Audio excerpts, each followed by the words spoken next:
Hi, everybody, and welcome to the Spiritual Handyman Internet TV show. My name is Jason Antelek, and I am your host, and we are here putting spiritual tools into the hands of people that need them.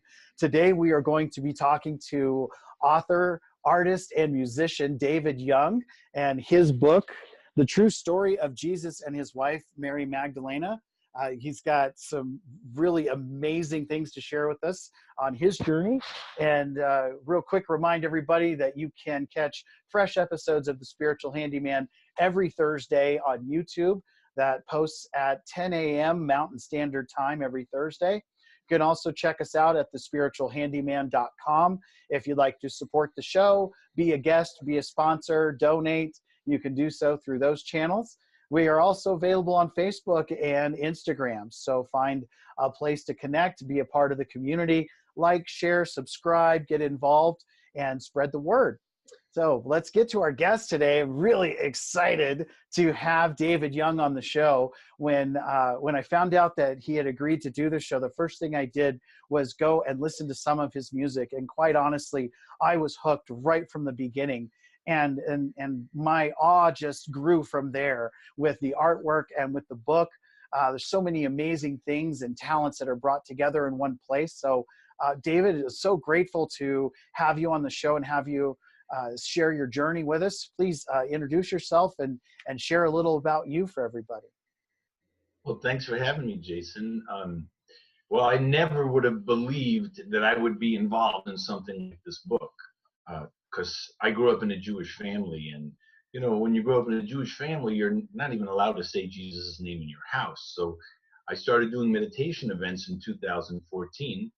People started having experiences with their grandmothers, their dads, their friends from childhood who died young, and I didn't even know that was possible.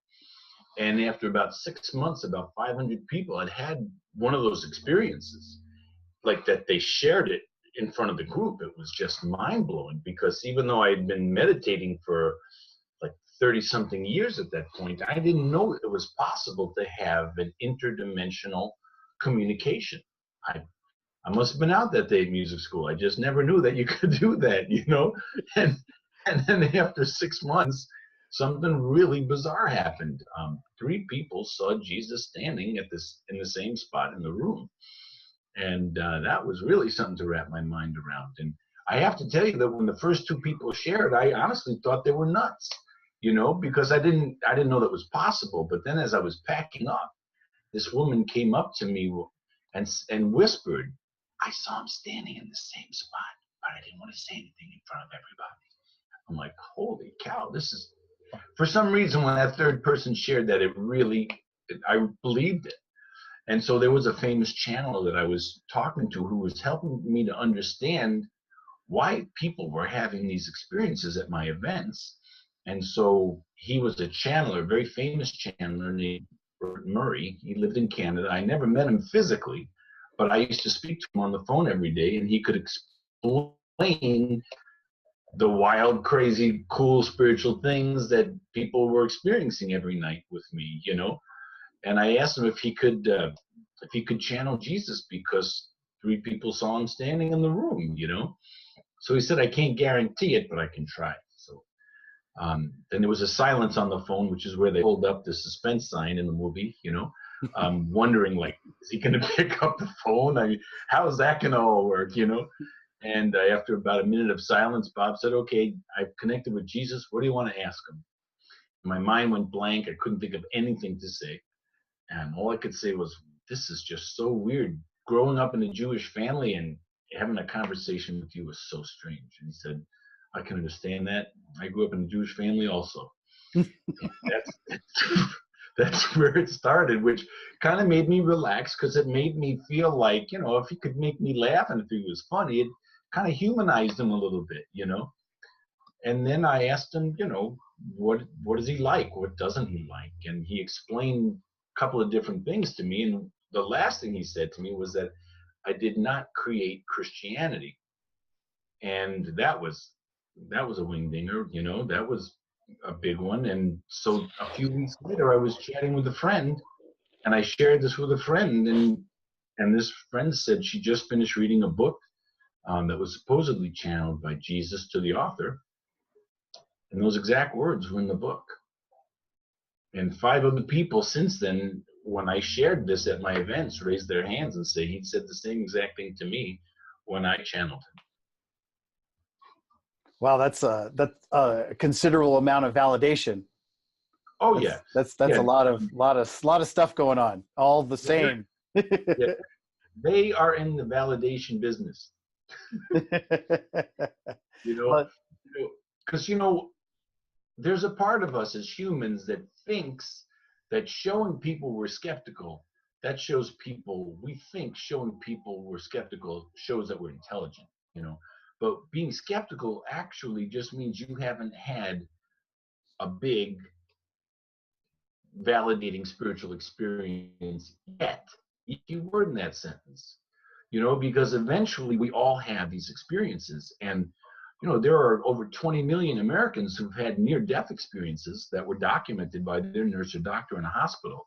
And I actually play music at the national conventions for IANDS, which is the International Association of Near-Death Studies.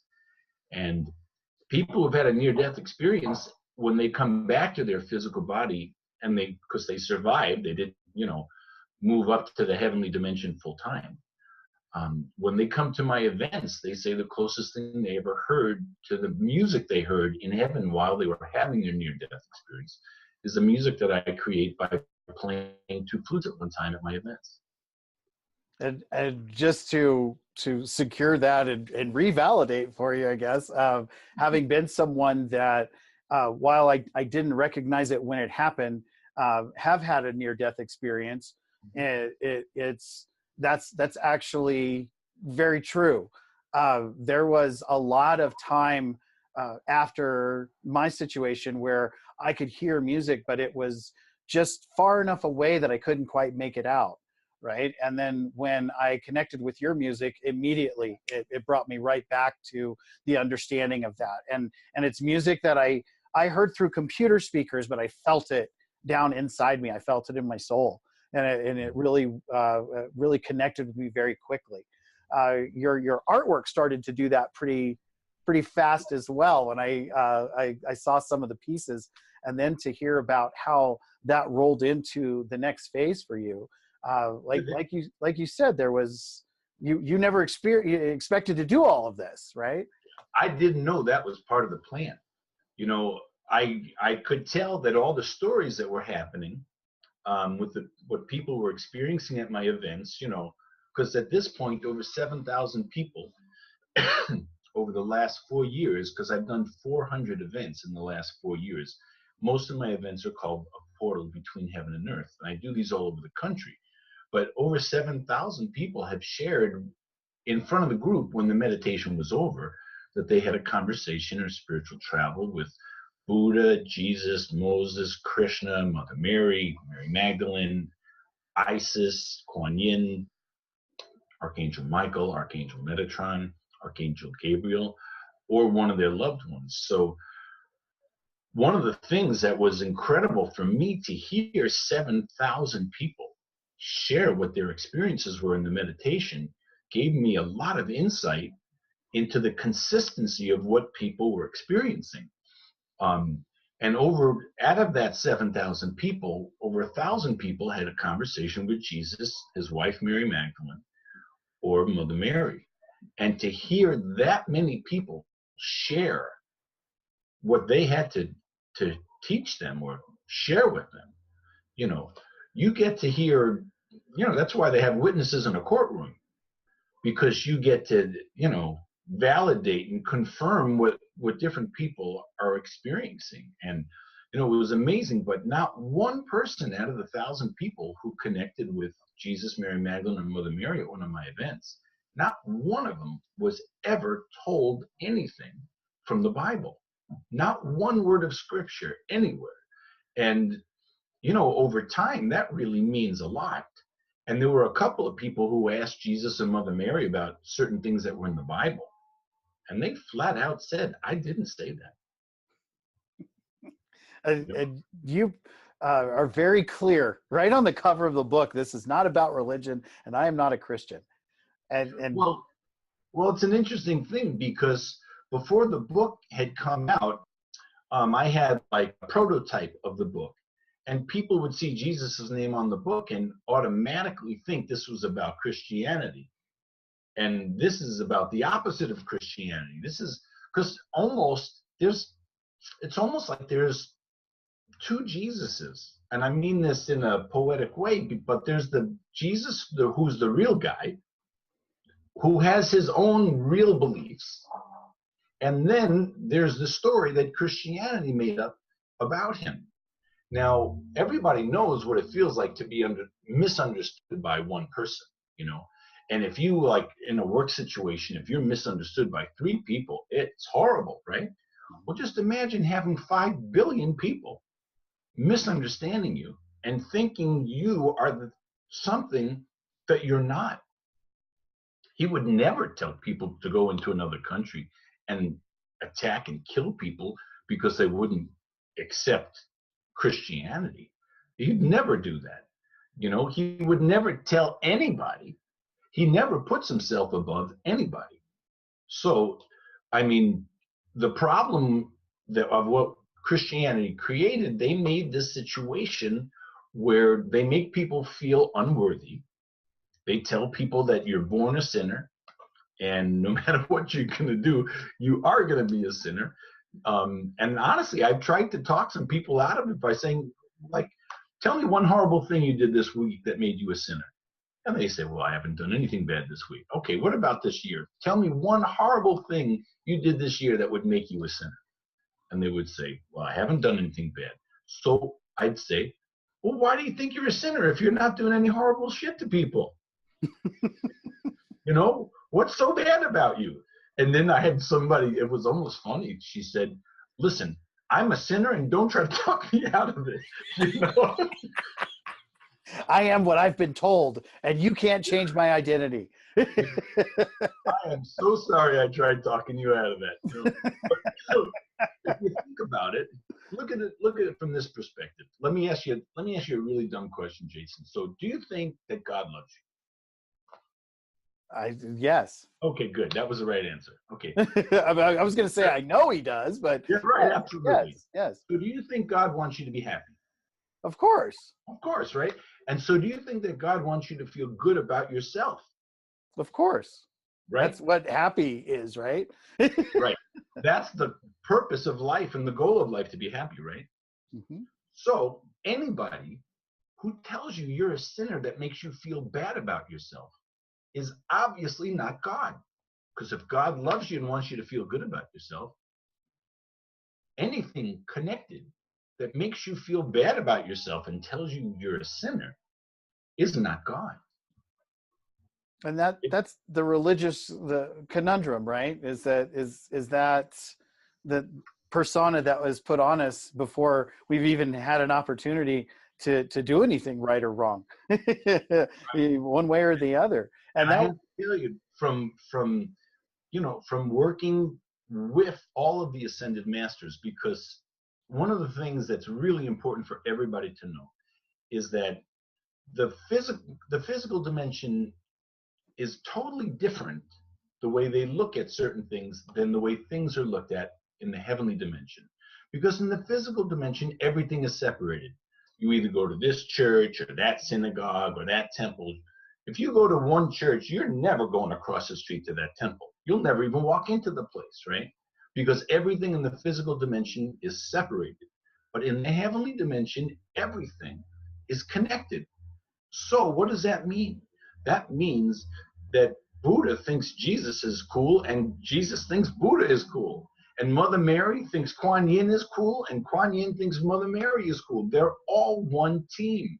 They're not separated the way everything looks and seems in this physical dimension. So, I have had a couple of born-again Christian people come to my events, and it's very upsetting for them to think that Jesus is not the only Son of God, that we all have that capability. And the way I explained to him, well, just look at it like this. You've just gained all of Jesus's friends.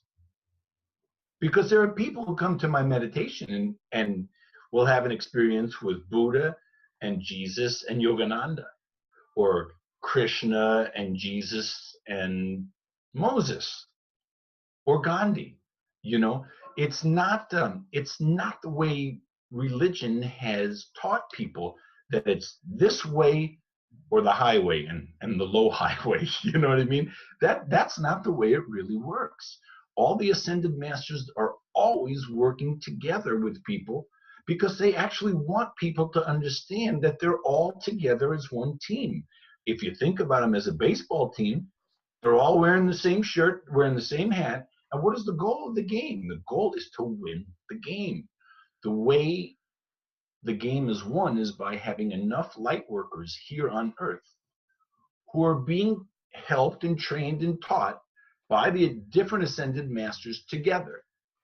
So there are enough light workers on this planet, so the balance of positive and negative can finally be what God intended it to be, where there's way more positive energy and positive channels, the way you are. And I'm sure all your listeners out there are doing things to bring light into the world, you know.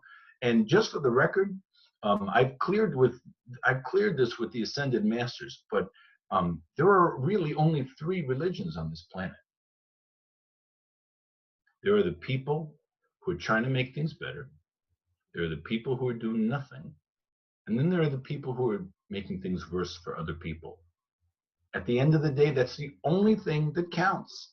Doesn't matter what your color is, what language you speak, what religion you were brought up with. That's the only thing that matters. It doesn't matter what color you are, or what country you live in, or what language you speak, what religion you are. None of those things matter. The only things that matters is if you're doing things to try to make this world a better place. That's well put, simply put.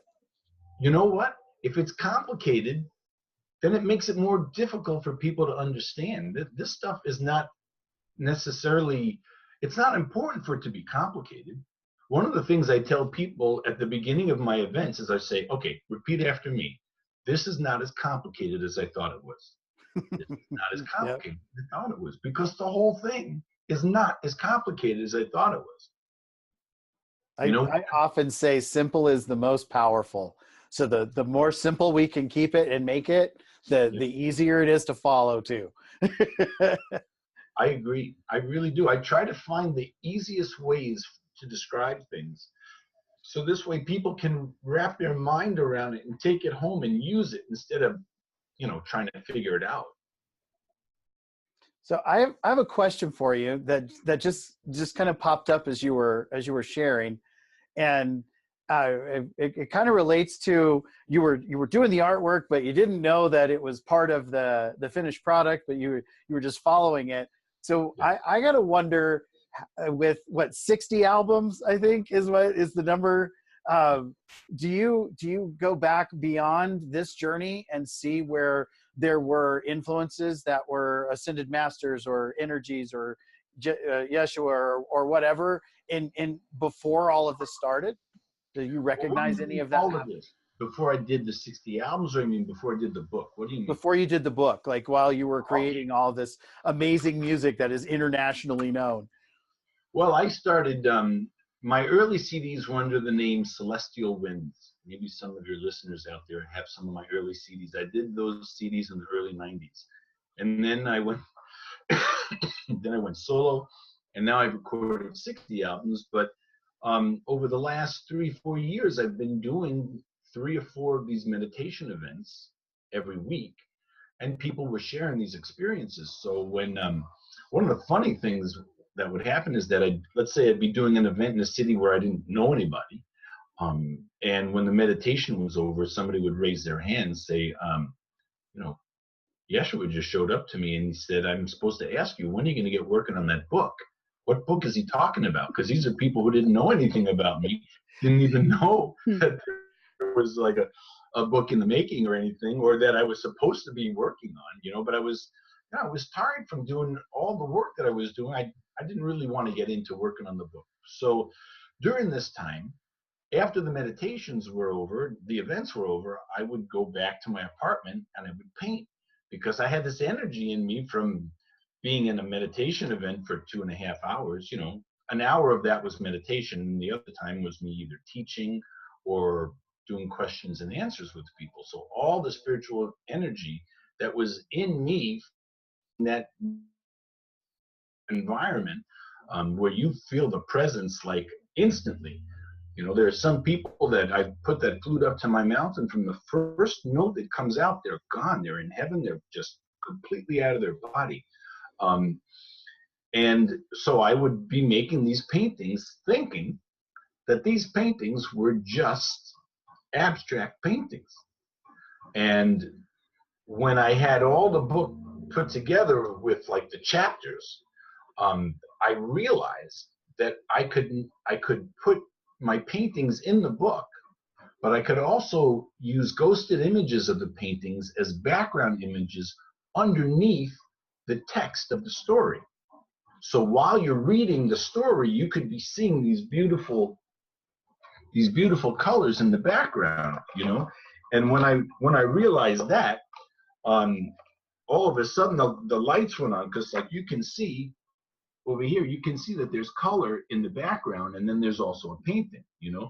So it was like light therapy, color therapy, because you'd be reading the story, seeing these beautiful soft colors that are, you know, were really healing colors, reading a story that will blow your mind, you know. And then the other thing is that I realized that I could put QR codes with my music, like over here in the book.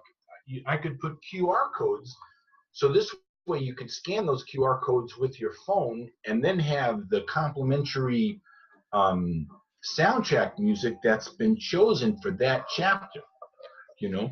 Now, when I realized that I could put my paintings as the background images under the words, I mean, I was bouncing off the walls for 3 days, because that was so exciting to me, because it was so much more than just a book with black words on white paper, you know. So that was exciting. And then when I realized I could put the music right along with it, it was really exciting. So I wanted to show you something that's on page 32 in the book. This is, you have to understand that this thing I was learning about my own book while I was making the book. These were things that were not planned, you know. So on this page, can you see this pretty good right now? Yep. Okay. So this painting I thought was just an abstract painting, okay? But I realized that this image over here, this is Mary Magdalene. She's inside the cave. Her back is, the wall is behind her over here, okay? And this green part, that's the entrance of the cave. She's looking out through the entrance of the cave at the sun in the distance. Can you see that? Absolutely. Now, this may be a little bit hard to see, but if you have the book, you can see this is the top of Jesus's head. That's his beard. Here's his back. He's delivering their fourth child in the cave. Can you imagine how weird that was? That was in the chapter where it's talking about Jesus and Mary Magdalene living in a cave in the south of France. Now, at the top, there's a QR code for music, right? The song they chose for that page, because, you know, I closed my eyes. I said, okay, what should be the music that goes with this chapter? They gave me the words, The Hidden Reality.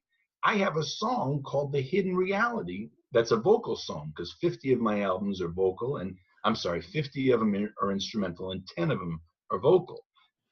The chapter that's about the true story of them living in this cave and living out the rest of their lives in this cave in the south of France, they chose my song, The Hidden Reality. And it had been hidden for so long, the truth of it. Yeah. On so many levels. That when I got the book, when I got the book, I first of all, I was struck by the size and the beauty of it just right away, and the energy of it, just handling it. And then when I opened it and saw like you said, the colors, and then I recognized the QR codes, and when I immersed myself in the book and the music, it was an absolute experience. And it got all my senses involved, but it really took me back to the moments that you're talking about. It provided a level of clarity that I didn't know was possible, because I know there's some holes in the story, right? There's always been some holes in the story, and what really happened, and every bit of it made sense to me. Even your experience along the way, and how you had to experience the loss and being left alone, and being in a space where you were kind of at the end of, why am I even doing this, right? And that was parallel to what you were writing about as well. And I've experienced that in my life. I've had that time period as well. I've been in that kind of place, and it was really powerful to connect with how true that was, not just for myself and for you, but that it paralleled at such an amazing level with what Yeshua went through. Yeah. And I'll tell you, David, one of the things that really stuck with me personally, and I just want to put it out there because it really has stuck with me, is that the 6 hours that were the worst part of his life were what he's best known for. And there was so much more. There was so much happening before and after that is the real story. And it's not been put out there in a way that you can connect with it in so many different ways. And you've offered that up in a way that people can be very open to the possibilities. So just a really powerful piece of work. I'm glad you followed through. I'm glad Yeshua stayed on you about it a little bit too. Oh, he wasn't letting me get, there was about a month when that whole thing, when Mimi and I got back from France, and they had showed us the places where they lived, and they had given us the pieces of the puzzle so we could understand, and I could share with people what really happened to them. And with Mary Magdalene, she's the absolute hero of the story. She came from a wealthy family. She was the wife of his 3 kids. They were on equal ground when they met each other. They had both been to the mystery schools of Egypt and studied there on their own. They had both been to India, where they had studied from the gurus and the yogis over there and learned magic, healing, and all kinds of cool spiritual stuff. And when they met, when he was 30, they connected on such a deep level. And one of the unique things that they explained to me is that this was Jesus's first lifetime on earth. Okay. So, Buddha had reincarnated before and reincarnated after, and all of the ascended masters before Jesus had previous incarnations, but it was Jesus's first lifetime on earth, and it was Mary Magdalene's first lifetime on earth. And they had this mission, because I'm going to tell you, Christianity wouldn't exist if it wouldn't be for Mary Magdalene and this Roman soldier who saved him and took him down off the cross after 6 hours. Mary Magdalene's father was Joseph of Arimathea. He's somebody who's in the Bible. And if he would have died in that tomb, there would never be any story. The only reason why there is any story at all is because his body went missing. And that's all explained in my book, how Mary Magdalene and this Roman soldier were able to keep him alive, and and he was able to escape. But if he hadn't escaped, which Mary Magdalene took care of the whole thing, if he hadn't escaped, they would have found his body, and that would have been the end of the story. We wouldn't have what we know as Christianity today, because the only reason why Christianity was invented or existed was because his body went missing. And most of the people at that time were pagans, and pagans, the Native Americans were pagans, the Celts and the Vikings were pagans. Pagans were all over the world who worshiped the sun and the moon and the different gods and goddesses, right? And when his body went missing, all the pagans in the Middle East heard about this guy whose body disappeared, that it must have been taken up to God, up to heaven. So that was the first proof that all the pagans, which were 95% of the people, had, that there was actually a heaven. There was an afterlife that we go to. And even though he hadn't died, But the illusion of him dying and go to heaven gave people the first opportunity to wrap their mind around something that made heaven a believable thing, the afterlife a believable thing and a possibility. And that's why Christianity was invented. And I have to tell you, if you think that he enjoys seeing these crosses all over the world, you have another thing coming. Who would want to be reminded of the worst time of your life when he lost his 3 kids that he had with Mary Magdalene, because Mary Magdalene had to make that horrible decision of, does she stay with her 3 children, or does she try to keep Jesus alive and escape with him? Which basically made her, you know, a criminal, because he was looked at as a criminal. You know, he was sharing the peace when he got arrested for disturbing the peace, when he was just sharing beautiful, peaceful things about how God loves everybody. That was an incredible takeaway from the story, is what that suffering really meant. And it didn't stop there. Remembering there's holes in your hands and your feet. Yeah. So not only are you suffering from the loss of the family and your friends and everything you knew, you know, you've got to heal.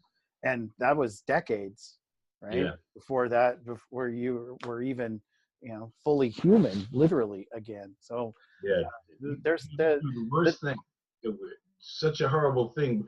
I want to show everybody a picture from the book, because once I realized, because, you know, what you guys are going to read in the book or hear in the audio book, because there's an audio book that's in English, it's also in Spanish on Amazon. But once I realized that, because for you guys who haven't read the book yet, I was with Mimi for 1.5 years. We were in love. We shared life together. And after we got back from France, and most of the pieces of this puzzle were now understood, they told Mimi, who was an amazing channeler, who had been channeling for 2 years before that, so I would understand, and so this way they could communicate with me and give me directions and all this other stuff. But they told Mimi, your contract is complete, when we got back from France. And we had been living together for 1.5 years, and it was a heartbreak for her as well as for me. And for like a month, I was just like, why would they betray me? Because they obviously wanted Mimi and I to be together. Why would they betray me if they were betrayed 2,000 years ago? Because, you know, they felt like they were doing great spiritual things, helping people, and then all of a sudden their kids get ripped out from their lives. He's being tortured, and everything stopped and everything changed. So I couldn't understand at first, why would they do this to us? But it took me about a month to figure it out, that there were a lot of things that Mimi could channel, and the different people involved in the book who were part of the channeling in the book. There were things that they could explain to me, but there was one thing that could not be explained to me, that I had to experience myself, and that was how betrayed I felt, because that's how betrayed they felt when their family was torn apart and he got tortured and that whole terrible thing happened. So once I realized that, at least I could make some sense of it from my own experience and my own heartbreak, you know.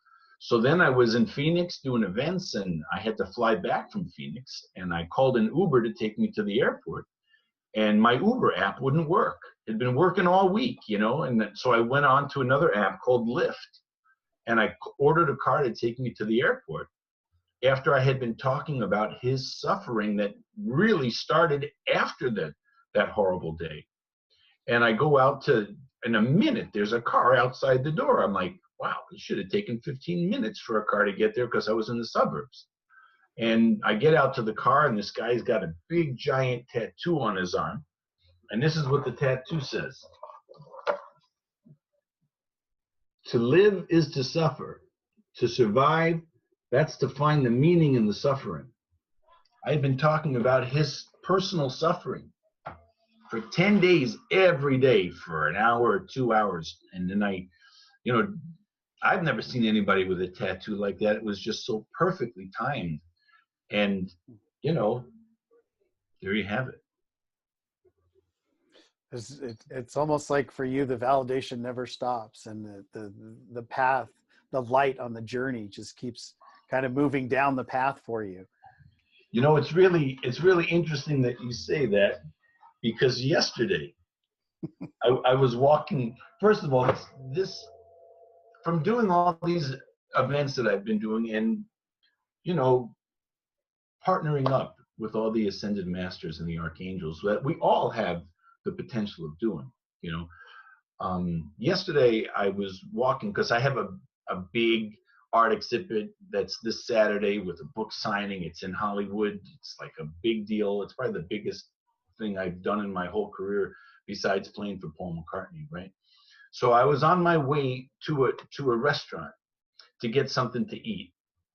And inwardly, I was talking to the family, the ascended masters, right? And I said, I know that you guys have everything under control and that everything is being timed out perfectly. And before I could finish, this feather came floating down from the sky and it hit my hand.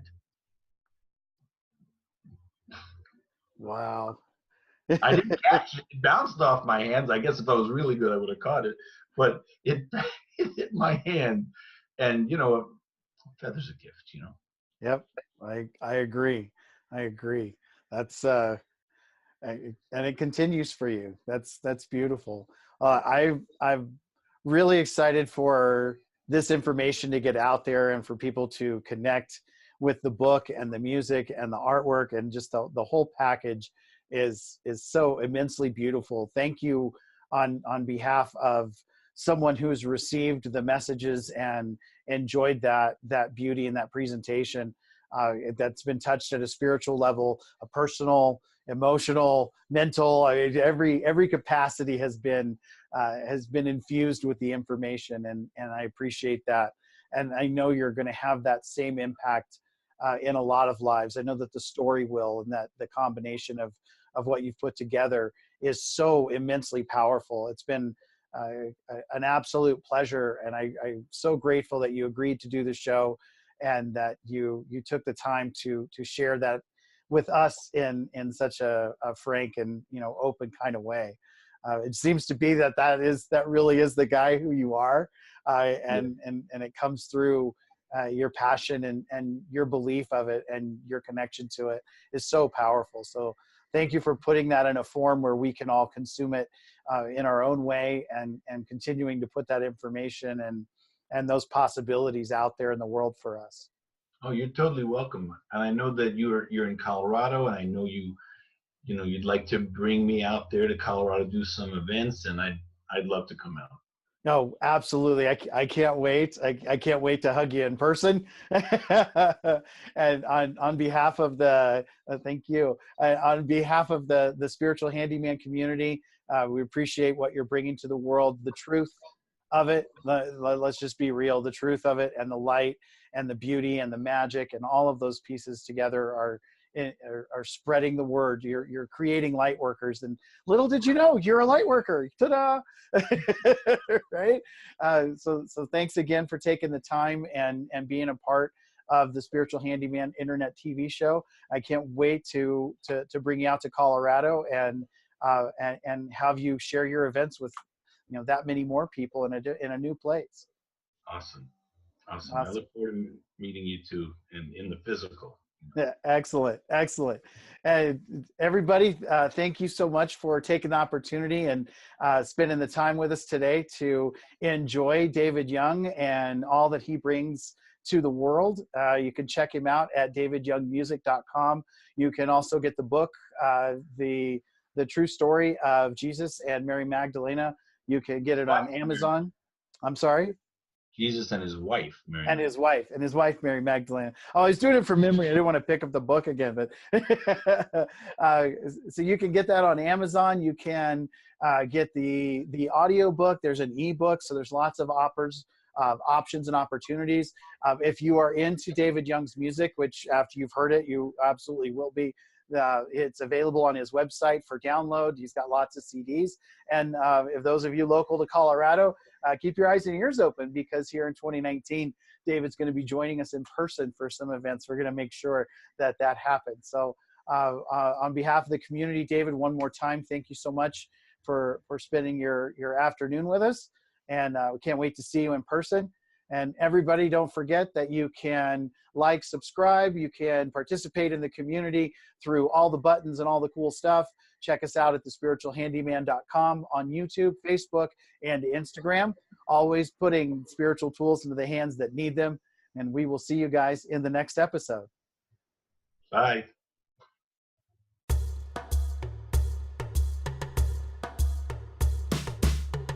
The Spiritual Handyman, bringing spiritual tools to the hands of the people who need them. Sponsored by the Eagle Heart Foundation. The Eagle Heart Foundation is a 501c3 nonprofit organization that brings charitable contributions and educational enhancements to the people. So how can you be a part of the Spiritual Handyman and the Eagle Heart Foundation?